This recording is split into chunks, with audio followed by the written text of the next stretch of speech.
mūsu pašaudzēto pārtiku vajadzētu ēst tāpēc, ka, ja es nopirkšu no kaimiņu olas, tad viņam būs nauda.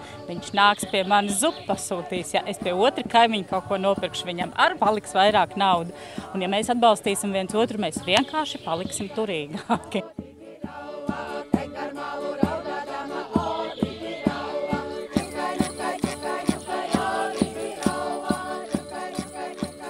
Daudzās diskusijas ir iekustinājušas un iedrošinājušas vietējās kopienas runāt par vietējo produktu, par to apjomu palielināšanu un arī iekļaušanu vietējā ēdināšanā. Zaļajā publiskajā iepirkumā, kas ir pašvaldības un valsts veidoti iepirkumi. Parasti visbiežāk mēs runājam par ēdināšanu skolās, par to, ko ēdīs mūsu bērni vai mūsu bērni ēdīs vietējo produktu, jo tā ir lielākā grupa, kam tiek veikts pārtikas iepirkums Latvijā.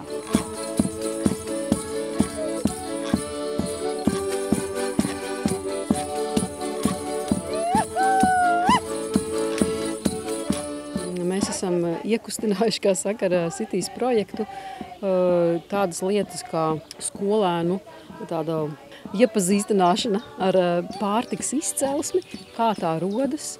Otrs, tie ir mūsu apaļie galdi, ko mēs izveidojām Vidzemē, kur tika pulcināti šie te cilvēki ieinteresētās personas, kas ir tiešā veidā saistītas ar pārtikas sistēmu. Un trešais ir nacionālais līmenis, kur mēs strādājam kopā ar valsts iestādēm, kas ir tieši saistīts ar pārtikas sistēmu. Aizbraucām uz Somiju, pieredzes apmaiņā, un atbraucot atpakaļ tika izveidotas darba grupas, kuri strādāja tālāk ar informatīvā ziņojuma izveidi par pārtikas sistēmas pilnveidošanu skolās, izglītības iestādēs.